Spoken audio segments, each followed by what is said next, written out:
ओम गंग गणपतये नमो नमः। संक्षिप्त शिव पुराण कैलाश संहिता अध्याय 22 यति के लिए एकाशाकृत का वर्णन। स्कंद जी कहते हैं, वामदेव, यति का एकाशा प्राप्त होने की जो विधि बताई गई है उसको मैं स्नेहवश वर्णन करता हूँ। मिट्टी की वेदी बनाकर उसका समार्जन और उपलेपन करें। तत्पश्चात पुण्य हवा वाचन पूर्वक प्रोक्षण करके पश्चिम से लेकर पूरब की ओर 5 मंडल बनाएं और स्वयं श्राद्धकर्ता उत्तरभिमुख बैठकर कार्य करें। प्रदेश मात्र लंबा चौड़ा चौकोर मंडल बनाकर उसके मध्य भाग में बिंदु, उसके ऊपर त्रिकोण मंडल, उसके ऊपर षटकोण मंडल, उसके ऊपर गोल मंडल बनाए। फिर उसके सामने शंख की स्थापना करके पूजा के लिए बताई हुई पद्धति के क्रम से आचमन, प्राणायाम एवं संकल्प करके पूर्वोक्त 5 अतिवाहिक देवता को देवश्री देवीय के रूप में पूजन करें। उत्तर और आसन के लिए कुश डालकर जल का स्पर्श करें। पश्चिम से आरंभ करके पूर्व पर्यंत जो मंडल बताए गए हैं उसके भीतर पीठ के रूप में पुष्प रखें और उन पुष्पों पर क्रमशः उक्त 5 देवियों का आह्वान करें। पहले अग्नि पुंज रूपनी अतिवाहिक देवी का आह्वान करते हुए इस प्रकार करें। ओम ह्रीं अग्नि रूपा मातिवाहक देवता नाम आवाहयामि। इस प्रकार सर्वत्र वाक्य योजना और भावना करें। इस प्रकार 5 देवियों का आह्वान करके प्रत्येक के लिए आदरपूर्वक स्थापना आदि मुद्राओं का प्रदर्शन करें। तत्पश्चात ह्रांग ह्रीं हुरुंग ह्रैंग हुरुंग ह्रंग इन बीज मंत्रों द्वारा षडंगन्यास और करन्यास करें। इसके बाद उन देवियों को इस प्रकार ध्यान करना चाहिए कि उनके 4 हाथ हैं। 2 हाथों में वो पास और अंकुश धारण करी है। शेष 2 हाथों में अभय और वरद मुद्रा हैं। उसकी अंग कांति चंद्रकांति मणि के समान है। लाल अंगूठियों का प्रभा से उनका संपूर्ण दिशाओं को मुखमंडल को रंग दिया है। वह लाल वस्त्र धारण करती है। उनके हाथ और पैर कमल के समान शोभा पाते हैं। 3 नेत्रों से सुशोभित मुख रूपी पूर्ण चंद्रमा के छटा से मन को मोह लेती है। मानक के निर्मित मुकुटों से उद्भासित चंद्रलेखा उनके सीमांत को विभूषित कर रहे हैं। कपोलों पर रत्न कुंडल झलमला रहे हैं। उनको रोज पीन तथा उन्नत है। हार, केवूर, कड़े और करधनी के लड़िया से विभूषित होने के कारण वह बड़ी मनोहारिणी जान पड़ती है। उनके कटी भाग कुश और नितंब स्थूल हैं। उनके अंग लाल रंग के दिव्य वस्त्रों से आच्छादित हैं। चनार बिंदुओं में मणिक्य निर्मित पायजपों की झनकार होती रहती है। पैरों की उंगलियों में बिच्छुओं की पंक्ति अत्यंत सुंदर और मनोहर है।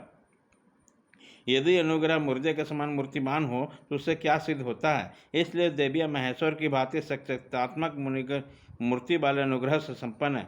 अतः उनके अनुग्रह से सब कुछ सिद्ध हो सकता है। सब पर अनुग्रह करने वाले भगवान शिव ने उन 5 मूर्तियों को स्वीकार किया। इसलिए वह दिव्य संपूर्ण कार्य करने में समर्थ तथा परम अनुग्रह में तत्पर है। इस प्रकार उन सब अनुग्रह प्राण कल्याणमयी देवियों का ध्यान करके उनके लिए शंखस्थ जल के बिंदुओं के द्वारा पैरों में पाद्य, हाथों में आचमनीय तथा मस्तक पर अर्घ्य देना चाहिए। तदंतर शंख के जल की बूंदों से उनका स्नान क्रम संपन्न कराना चाहिए।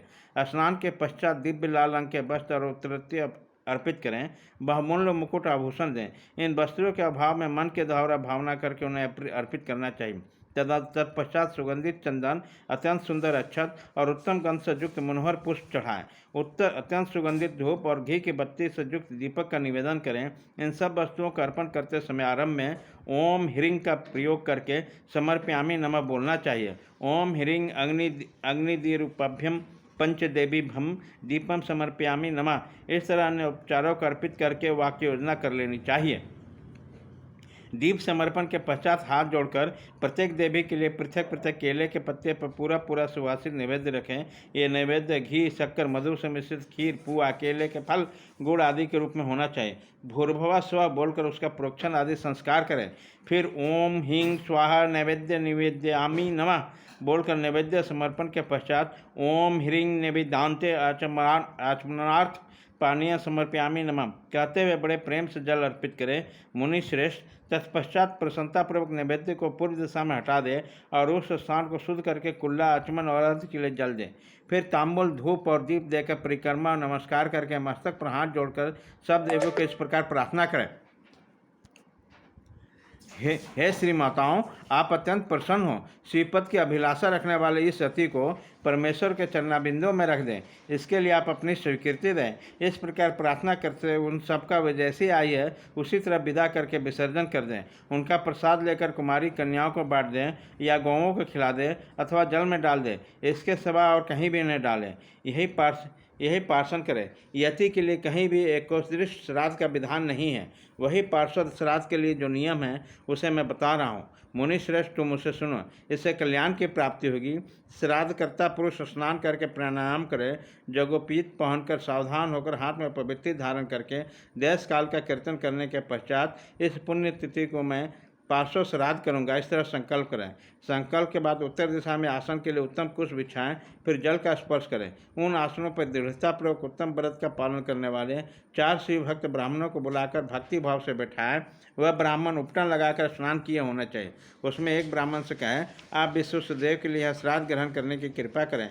इस तरह दूसरे से आत्मा के लिए, तीसरे से अंतरात्मा के लिए और चौथे से परमात्मा के लिए श्राद्ध ग्रहण करने की प्रार्थना करके श्राद्ध करता यति श्रद्धा और आदर पूर्वक उन सबको यथोचित रूप में वरण करें।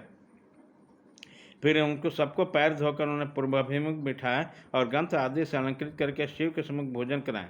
तदंतर वहां गोबर से भूमि को लिप कर पूर्वक कुश बिछाएं और प्रणाम पूर्वक पिंडदान के लिए संकल्प करके 3 मंडलों की पूजा करें।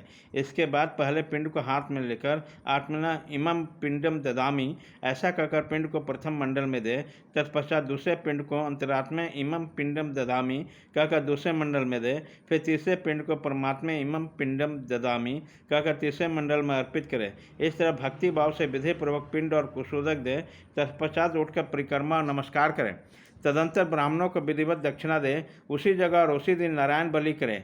रक्षा के लिए सर्वत्र श्री विष्णु के पूजा के विधान है, अतः श्री विष्णु की महापूजा करें और खीर का नैवेद्य लगाएं। इसके बाद वेदों के पारंगत 12 विद्वान ब्राह्मणों को बुलाकर केशव आदि नाम मंत्रों द्वारा गंध, पुष्प और अक्षत आदि से उसकी पूजा करें।